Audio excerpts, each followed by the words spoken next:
বাংলা কি তবে সত্যিই জ্বলছে, নাকি গণতন্ত্রের নামে আজ প্রকাশ্য দিবালোকে শ্মশান যাত্রা দেখল পশ্চিমবঙ্গ?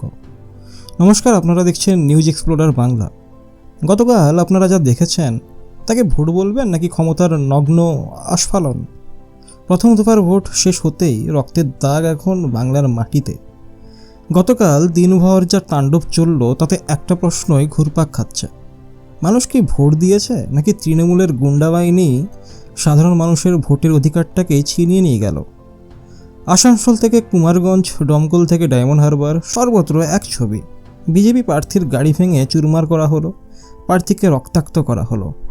আর পুলিশ, তারা তখন কি করছিল? তারা কি শুধুই তৃণমূলের ক্যাডারদের পাহারা দিচ্ছিল?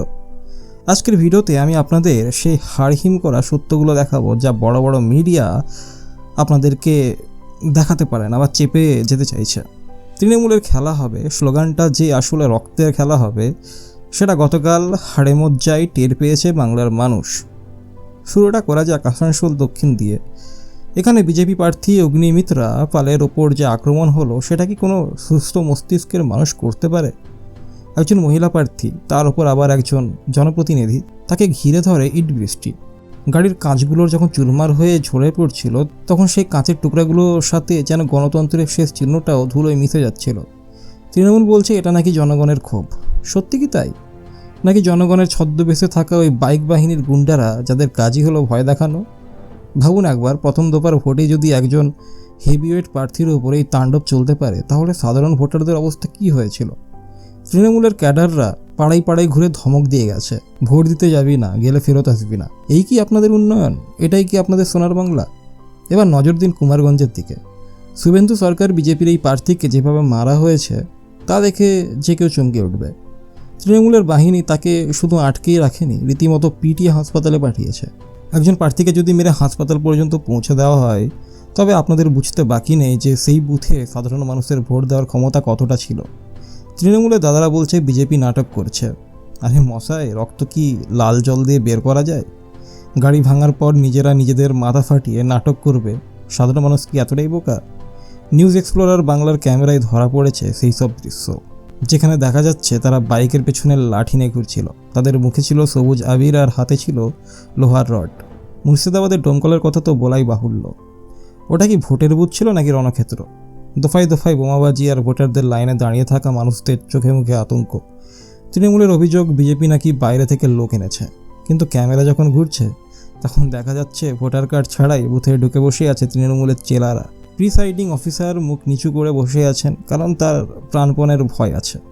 আর ডায়মন্ড হারবার, অভিষেক বন্দ্যোপাধ্যায়ের গড় বলে কথা, সেখানে তো বিরোধীদের এজেন্ট বসতেই দেওয়া হয়নি বলে ভুরি ভুরি অভিযোগ।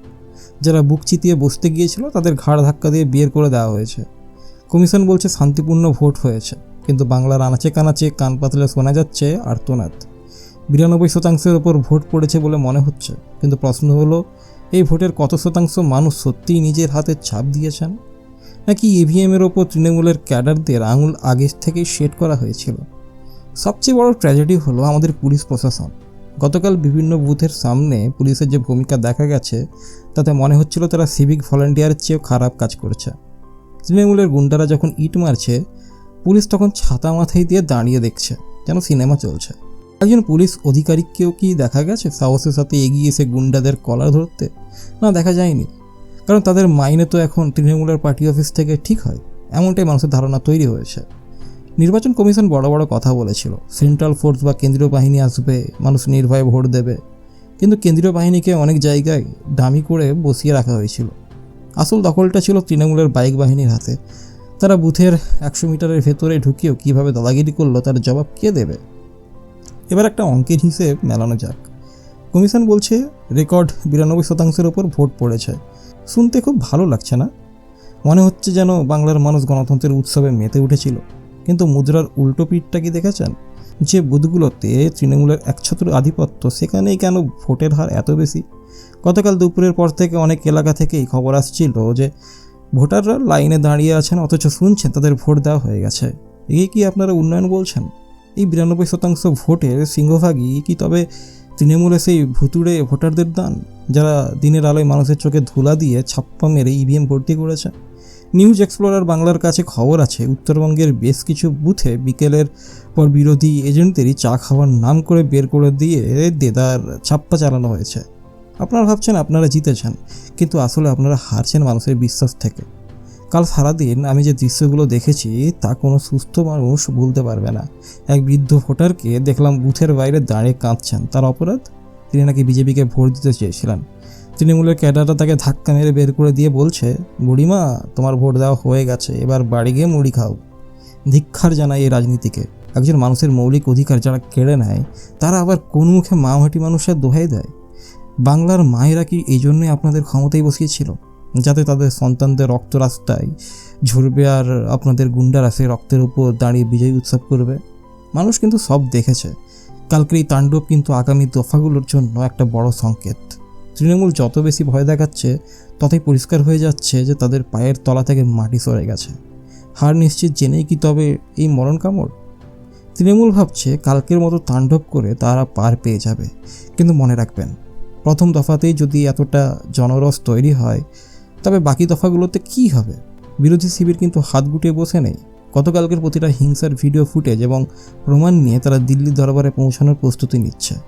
কমিশনকে ক্লিন চিট দেওয়ার সুযোগ দেওয়া হবে না।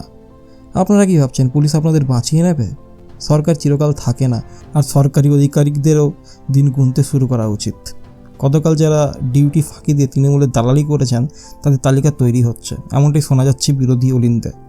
অগ্নিমিত্রা পালের ওপর হামলার পর আসানসোলের মানুষ যে মেজাজে আছে তাতে বোঝা যাচ্ছে মানুষ এবার আর মার খেয়ে চুপ করে থাকবে না। ইটের বদলা পাটকেলে দেওয়ার দিন কি তবে এসে গেল? পশ্চিমবঙ্গ আজ যে জায়গায় দাঁড়িয়ে আছে তা অত্যন্ত উদ্বেগজনক। কালকের ঘটনা শুধু একটা দলের ওপর আক্রমণ নয়, এটা বাংলার প্রত্যেকটা মানুষের সম্মানের ওপর আক্রমণ। যদি একজন প্রার্থীর গাড়ি গুড়িয়ে দেওয়া যায় তবে কাল আপনার বাড়ির দরজাতেও এই ঘুমটারা কড়া নাড়বে না? তার গ্যারেন্টি কে দেবে? তৃণমূলে দাদারা, আপনারা যারা আজ হাসছেন মনে রাখবেন এই হাসিটা শেষ হাসি নাও হতে পারে। মানুষ যখন একবার ভয় কাটিয়ে রাস্তায় নামে তখন কোনো পুলিশ বা কোনো বাইক বাহিনী তাদের আটকাতে পারে না। গতকালকে রক্তগঙ্গা বাংলার মানুষের চোখ খুলে দিয়েছে। যারা এখনও ভাবছেন ভোট দিতে যাবেন কি যাবেন না, তাদের বলছি আপনার একটা ভোটই পারে এই গুন্ডারাজ থেকে বাংলাকে মুক্তি দিতে। যদি কালকের এই নারকীয় তাণ্ডবের বিচার চান তবে আপনাদের ঘর থেকে বেরোতেই হবে। সবচেয়ে অদ্ভুত বিষয় কি জানেন? কালকের এই ভয়াবহ তাণ্ডবের পর যখন পুলিশের কাছে কৈফিয়ত চাওয়া হলো, তারা কি বলল? তারা বলছে পরিস্থিতি নিয়ন্ত্রণে আছে, বিক্ষিপ্ত কিছু ঘটনা ঘটেছে মাত্র। বিক্ষিপ্ত ঘটনা? গাড়ির কাঁচ গুঁড়িয়ে দেওয়া, প্রার্থীর মাথা ফেটে রক্ত বের হওয়া আর সাধারণ মানুষের বুথে থেকে পালিয়ে আসা, এগুলো কি আপনাদের কাছে কেবল বিক্ষিপ্ত ঘটনা? আপনারা যারা খাকি উর্দি পরে তৃণমূলের ঝান্ডা বইছেন তাদের কি বিবেক একটুও দংশন করে না? নিউজ এক্সপ্লোরার বাংলা আজ প্রশ্ন তুলছে এইসব আইপিএস অফিসারদের দিকে, যারা কাল সারাদিন এসি ঘরে বসে ফাইল নড়াচড়া করলেন অথচ মাঠে থাকা কর্মীদের নির্দেশ দিলেন কিছু করো না, শুধু দাঁড়িয়ে থাকো। মনে রাখবেন, সরকার বদলালেই হিসেব কিন্তু আপনাদেরও দিতে হবে। বাংলার মানুষ দেখেছে কিভাবে লালবাজার থেকে শুরু করে জেলা স্তরের থানাগুলো কাল পার্টি অফিসের এক্সটেনশন হিসেবে কাজ করেছে। জনতা জনার্দন কিন্তু সব ডায়েরিতে নোট করে রাখছে।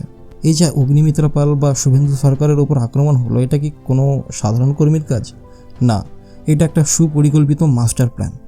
সূত্রের খবর অনুযায়ী গত পরশু রাতে বিভিন্ন ব্লকের নেতাদের কাছে মেসেজ চলে গিয়েছিল, যেভাবেই হোক বুথ দখল করতে হবে, বিরোধীদের ভয় দেখাতে হবে। কেন এত ভয়, কেন এতটা আতঙ্ক? আসলে তৃণমূল বুঝে গেছে যে এবার আর দিদির মুখ দেখিয়ে বৈতরণী পার হওয়া সম্ভব নয়, তাই তারা বেছে নিয়েছে সেই পুরনো পথ, সন্ত্রাস। যারা আজ বুক ফুলিয়ে বড় বড় কথা বলছেন তারা জানুন আপনাদের পায়ের তলার মাটি কিন্তু আর শক্ত নেই। যদি থাকতো তবে ইট পাথর আর রড নিয়ে কেন রাস্তায় নামতে হতো? কেন পুলিশকে ঢাল হিসেবে ব্যবহার করতে হতো? ডায়মন্ড হারবারের কথা তো সবাই জানে, কিন্তু এবারের প্রথম দফার ভোটে যে প্রতিরোধ দেখা গেছে তাতে তৃণমূলের বড় বড় নেতাদের কপালে এখন চিন্তার ভাঁজ। এবার কথা বলা যাক সেই তথাকথিত বড় বড় মিডিয়া হাউসগুলোকে নিয়ে। কাল সারাদিন যারা শুধু শান্তিপূর্ণ ভোট আর উন্নয়নের জায়গান গেয়ে গেল, যারা একবারের জন্য দেখলো না যে কীভাবে সাধারণ ভোটারদের ভয় দেখানো হয়েছে, কেন এই নীরবতা? কারণ বিজ্ঞাপনের টাকা বন্ধ হয়ে যাওয়ার ভয়? আপনারা ভুলে গেছেন যে আপনাদের কাজ হলো সত্যকে তুলে ধরা, কারো দালালি করা নয়। নিউজ এক্সপ্লোরার বাংলা কোনো রক্তচক্ষুকে ভয় পায় না। আমরা সরাসরি তৃণমূলের গুন্ডাদের চোখে চোখ রেখে বলছি, আপনারা যতই চেষ্টা করুন না কেন মানুষের গলার স্বর চেপে রাখতে পারবেন না। কালকের এই রক্তমাখা দৃশ্যগুলো বাংলার ঘরে ঘরে পৌঁছে গেছে। সোশ্যাল মিডিয়া এখন মানুষের হাতিয়ার, প্রতিটা ফোন এখন এক একটা ক্যামেরা। আপনারা কোথায় কতজন এজেন্ট বের করেছেন, কোথায় ইভিএম ভেঙেছেন, সব ফুটেজ আমাদের হাতে আসছে। একের পর এক আমরা সব ফাঁস করব। আপনারা ভাবছেন তৃণমূলের নেতারা এখন বিজয় উৎসব পালন করেছে, একদম ভুল। আমাদের কাছে খবর আসছে গতকাল রাতের পর থেকে কালীঘাটের অন্দরমহলে চরম অস্থিরতা তৈরি হয়েছে। কেন? কারণ এত সন্ত্রাস, এত মারধর আর এত ছাপ্পা মারার পরেও তৃণমূলের অভ্যন্তরীণ সার্ভে বলছে মানুষ কিন্তু তলে তলে ভোটটা উল্টো দিকেই দিয়েছে। হ্যাঁ, ঠিকই শুনছেন। যে মানুষগুলোকে ভয় দেখিয়ে বুথে নিয়ে যাওয়া হয়েছিল তারা ইভিএমের ভেতরে নিজেদের ক্ষোভটা উগড়ে দিয়ে এসেছে। আর এটাই হলো তৃণমূলের সবচেয়ে বড় ভয়। বন্দুকের নল দিয়ে মানুষকে বুথে আনা যায়, কিন্তু মানুষের আঙুলটা কোন বোতামে পড়বে সেটা নিয়ন্ত্রণ করার ক্ষমতা কোনো গুন্ডার নেই। প্রথম দফার এই হার নিশ্চিত জেনেই কি তবে দ্বিতীয় এবং তৃতীয় দফার জন্য আরও ভয়ঙ্কর প্ল্যান করা হচ্ছে? আমরা কিন্তু সতর্ক আছি। ভিডিওটা শেষ করার আগে একটা কথা বলে যাই, কালকের এই রক্তগঙ্গায় ভাঙা গাড়ি আর এই আর্তনাদ, এগুলো কোনো সিনেমার দৃশ্য নয়, এগুলো আমাদের বাংলার বর্তমান পরিস্থিতি। আজ অগ্নিমিত্রা পাল বা শুভেন্দু সরকারের গাড়ি ভেঙেছে, কাল আপনার ঘরে জানালাটা ভাঙবে না তো? আজ আপনার পাশের বাড়ির ছেলেকে পিটিয়ে হাসপাতালে পাঠানো হয়েছে, কাল আপনার নিজের ছেলে আক্রান্ত হবে না তো? ভয় পাবেন না, ভয় তৃণমূলের মূল শক্তি। যেদিন আপনারা ভয় পাওয়া ছেড়ে দেবেন সেদিনই এই গুন্ডারাজের পতন নিশ্চিত হবে। নিউজ এক্সপ্লোরার বাংলা কোনো রাজনৈতিক দলের দালালি করে না, আমরা শুধু সত্যের দালালি করি। আর সত্য এটাই যে কালকের এই হামলা আসলে তৃণমূলের দুর্বলতার প্রমাণ, শক্তির নয়। আপনার এলাকায় কাল কী হয়েছে? আপনাদের বুথে কি শান্তিপূর্ণ ভোট হয়েছে, নাকি তৃণমূলের গুন্ডারা সেখানেও তাণ্ডব করেছে? কমেন্ট সেকশানে এসে আপনার এলাকার নাম নিয়ে গর্জে উঠুন। আপনার একটা কমেন্ট কিন্তু হাজার মানুষের সাহস বাড়াতে পারে। ভিডিওটা প্রচুর শেয়ার করুন যাতে সত্যটা সারা বাংলার মানুষের কাছে পৌঁছায়। মনে রাখবেন, লড়াইটা কিন্তু সবে শুরু। দেখা হবে পরের কোনো ভিডিওতে আরও বড় কোনো সত্য নিয়ে। ততক্ষণ পর্যন্ত সতর্ক থাকুন, নিরাপদ থাকুন আর দেখতে থাকুন নিউজ এক্সপ্লোরার বাংলা, সত্যের সাথে মানুষের সাথে। আর হ্যাঁ, আমাদের কাজ যদি আপনাদের ভালো লাগে তবে চ্যানেলটি সাবস্ক্রাইব করতে ভুলবেন না। বেল আইকনটি প্রেস করে রাখুন যাতে কোনো ব্রেকিং নিউজ আপনারা মিস না করে যান। জয় হিন্দ, বন্দে মাতরম।